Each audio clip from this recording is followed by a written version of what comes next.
The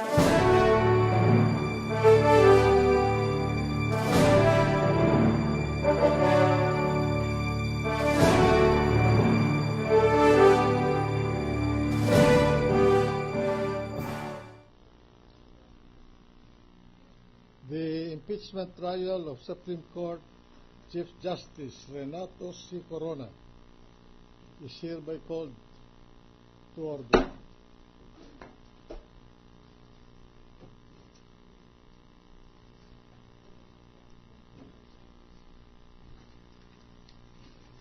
We shall be led in prayer by Senadora, jurist of the International Criminal Court, Senator Miriam Defensor Santiago.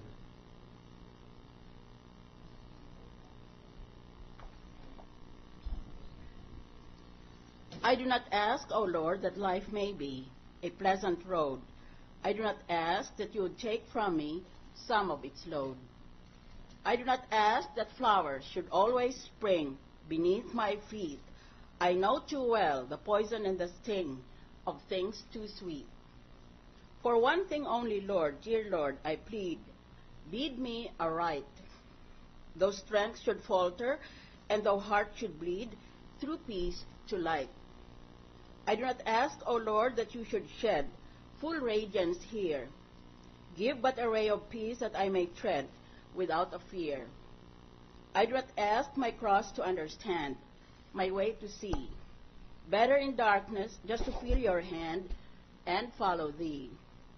Joy is like restless day, but peace divine like quiet night.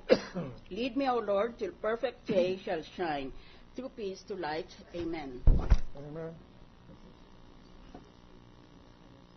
The Secretary will now please call the roll, Senators. The Honorable Senators Angara, Arroyo, Cayetano Allen Peter Compañero, Cayetano Pia, Defensor Santiago, Drilon, Ejercito Estrada, Escudero, Gingona, Honasan, Lacson, Lapid, Legarda, Marcos, Usmeña, Pangilinan, Pimentel, Recto, Revilla, Soto, Trillanes, Villar, the Senate President. With 20 senators present in the chamber, the presiding officer declares the presence of a quorum. Majority Floor Leader. Mr. President, may I ask that the Sergeant at Arms to make the proclamation? The Sergeant may do so. All persons are commanded to keep silent under pain of penalty while the Senate is sitting in trial on the articles of impeachment against Chief Justice Renato C. Corona. Majority Floor Leader.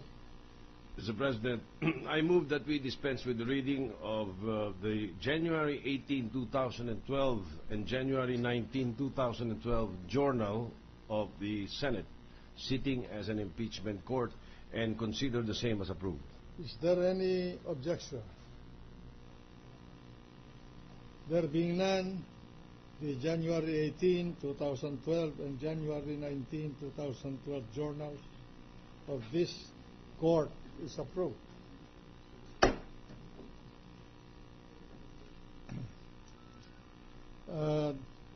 Let us now call the impeachment case against the Chief Justice of the Supreme Court.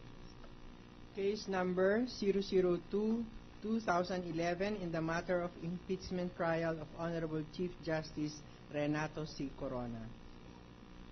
The Mr. President. Majority Floor Leader.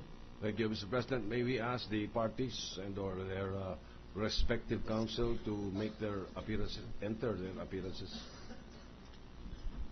For the prosecution. Good afternoon, Mr. President and members of the Senate.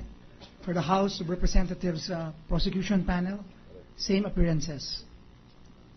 Noted. For the defense. Mr. President and the members of this impeachment court, good afternoon. The same appearance for the respondent, the Honorable Justice Corona, Your Honor. Majority Floor Leader. Thank you, Mr. President. Before the business for the day, may I ask that or move that we recognize Senator Gregorio Honasan for a clarification. The gentleman from Sorsogon, Senator Gregorio Nasan. Thank you. Thank you, Mr. President. Mr. President, I only have one clarificatory question from both the defense panel and the prosecution. Mr. President, I am of the opinion that the purpose of these proceedings, and before we proceed, is to render justice, to strengthen our justice system, applying the rules of court and the rules of evidence, due process. My question basically is, as far as the prosecution and the defense are concerned, are we still adhering to the principle or the rule that we are assuming, or the presumption of innocence is a principle or a rule that we are applying here?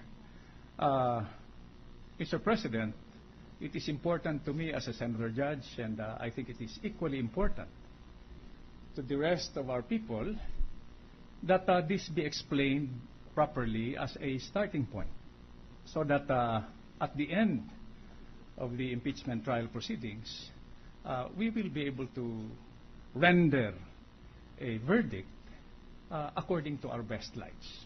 That is my only question, clarificatory question.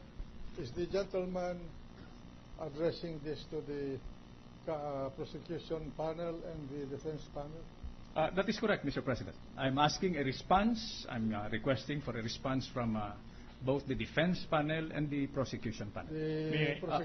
Are we still adhering to the presumption of innocence as a basic rule and principle that is enshrined in no less than our Constitution?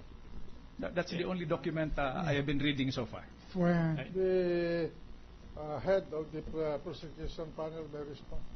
Yes, thank you, Mr. President. For the prosecution, we believe in that doctrine of the presumption of innocence. So whether it's an impeachment proceeding, or even in other proceedings, we adhere to that, Your Honors. For the defense? My answer, Your Honor, is yes, we should adhere to the rule on due process, Your Honor, because irrespective of the kind of the proceedings, the nature thereof, the fundamental rights or respondent pursuant to the Constitution is still obtained, Your Honor. We cannot deviate from observing the rule on due process, Your Honor, and due process entitles the respondent to a presumption of innocence, Your Honor. Because if we follow the various presumptions under the law, in criminal cases, it says that the accused shall be presumed innocent until the contrary is proved. In civil cases, everybody is presumed not to have committed the wrong charge against him, Your Honor. So the presumption continues, Your Honor, and irrespective of the nature of the proceedings, and whichever court is concerned, Your Honor, I'm inclined to believe, and it is my humble submission, that it is applicable or it applies, Your Honor. Mr. President, If a gentleman from Sorsogon? that was the only question I wanted to propound, and it is important to me because my appreciation, my understanding of what is implied, what is assumed, what is given is, I must admit, limited. I simply wanted both the prosecution and the defense to put on record our starting point, not only for the benefit of the senator judge, but for the benefit of our people who are observing this process. If we follow, Your Honor, the rule, may I continue, Your Honor? Do you want to add to your comments? Because I thought the Honorable Senator Judge would like us to expound on the theory that we have made, Your Honor, or the submission we have just announced. We wanted to state, Your Honor, We will take that up at a later date. Are you referring to your motion? To the motion of the defense? No, Your Honor, Or please. is it relevant to the inquiry of the gentleman from Sorsogon? I thought it was proper for us to respond to the inquiry of the Honorable Gentleman from Sorsogon, Your Honor. That's why I'm asking permission if we may be allowed to continue with our discussion on the particular point. Mr. President, Yes. I don't think it is necessary for the defense counsel to expound on that answer. It is clear enough as it is, and I thank both the defense counsel and the counsel for the prosecution. Mr. President, Thank you. Thank you then, Mr. Chair.